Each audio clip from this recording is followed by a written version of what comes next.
one of the big disadvantages of speaking at the end of the day is that not only has everybody pretty much said what you were kind of groping towards saying, but they've said it so much better.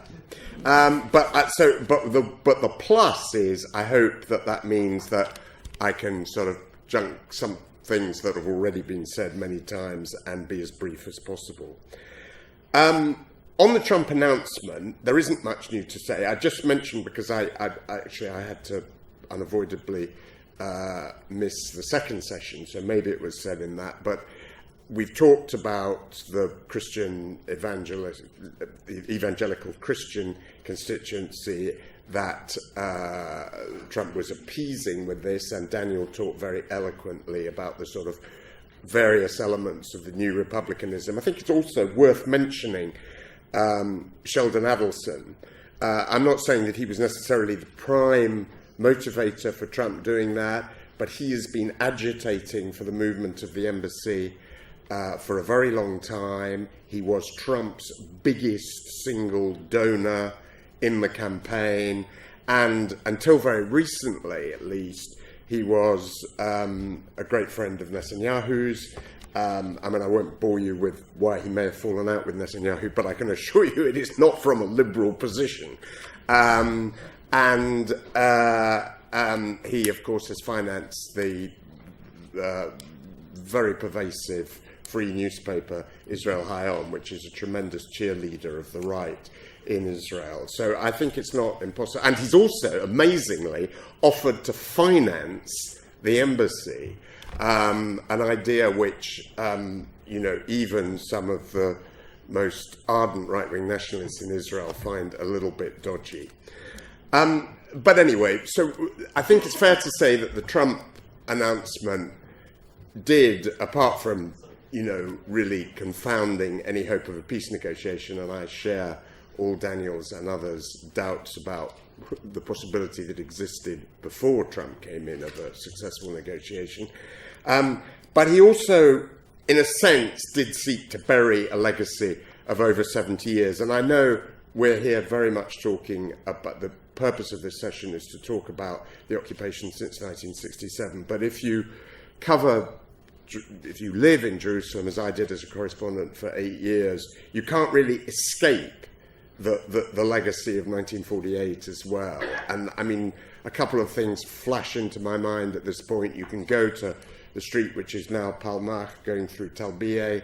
You can see exactly where Count Bernadotte was assassinated on the orders of Shamir, then running Lehi, and that the hopes that he had of internationalizing the city, well, I accept all the doubts about whether it should have been internationalized, but it was, at least he was, I think, an honest mediator, and he was shot down in that very brutal way in a street that you can still see. The other thing that flashes through my mind from that period is going with Dr. Ghada Kami, who spoke so beautifully this morning about her experience as a child living in Jerusalem as an Arab city, and I had this kind of bittersweet experience of going with her to the very house in Casamon where she lived until the age of 12, I think. Sorry, 8, 9. Okay. No, sorry. That's true. And now, then and now, actually inhabited, or at least the upper floor that was built onto it after 48 by the New York Times, as it happens. But also, it's impossible to escape the effect of the occupation. And I just want to mention a few of the things that form the sort of bread and butter of journalistic life in Jerusalem. Relentless growth of settlements. I've covered a lot of, I've experienced quite a lot of the building of settlements in Silwan and other parts of really what is inner city Jerusalem, and got to know Ataret Kohanim quite well, the very, very ferociously nationalistic people who really will stop at nothing to get rid of Palestinian settlements, get rid of Palestinians from what they conceived to be convenient future settlements. The wall, the building of the wall, which happened throughout that period, Dr. Munir's talked very eloquently about the removal of IDs. I just paused just to back up what he said. I remember I covered stories about this, and I remember one particular case which stuck in my mind, which was that of a Jerusalemite. His parents, all his family was still in Jerusalem. I went to see his father, who had a shop in Saladin, and he was engaged, he was a PhD, working in the United States. As it happened, he was working in a sort of semi-academic industry interface on some very important defense work. And he had the highest level of US security clearance. And he was about to have his East Jerusalem ID, I guess on Centre of Life grounds, taken away from him. And I remember how distraught his father was at the idea that this would happen. I mean, you just think about it. I'm a Londoner. My son goes to spend, 6 years in the United States, and he finds that he can't come back to his native city. I mean, that's what we're really talking about. And so I think that is actually a very apposite thing to have raised. I just also very quickly want to digress, and I know I only have 5 minutes, to just say something about UNRWA. I know it's not immediately relevant, although of course there are refugees in Shufat, and it's not irrelevant to Jerusalem, but it's slightly off the main point. I think there's a misconception there. As Daniel said, this really is a crisis. And actually, it's not just a matter of 65 million. Normally, these payments are made in tranches. And what Trump has done is only pay 60 million, true, of a first tranche, but he has given absolutely no guarantee, as the US usually do, that they will pay another 2 tranches. And I do not think that it's elaborate, a kind of fantasy to think that he is in the early stages of trying to take the refugee issue and the right of return off the table, as he has boasted he's taken Jerusalem off the table. Sorry, that's a digression. Anyway, I will speed up. I just want to say 2 things very quickly.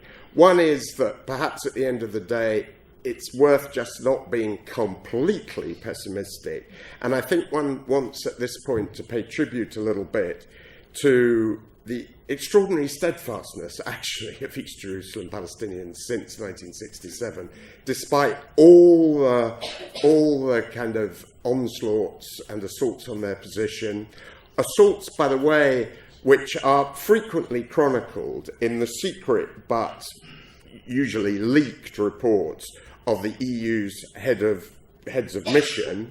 Every year they produce quite a good document saying just how serious the pressures on East Jerusalem Palestinians are. And I'm afraid that those reports tend to gather dust. And occasionally they produce minimal results, but they do not have the galvanizing effect on European EU policy towards Jerusalem that I believe even most of the heads of mission would like them to. So, but what I'm really trying to say is that I think, there have been, and Nir Hasson, a journalist I very much admire on Haaretz, wrote a very good piece on this subject recently.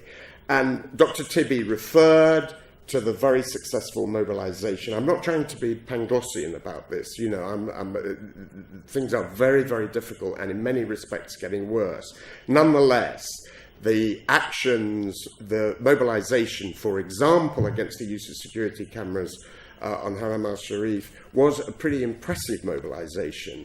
And, I think also of all those people who continue to build houses, which are absolutely necessary if you're going to stay in Jerusalem, in defiance of Israeli building regulations, knowing that they could be pulled down. This is in itself also a kind of steadfastness and sumud, which is extremely important.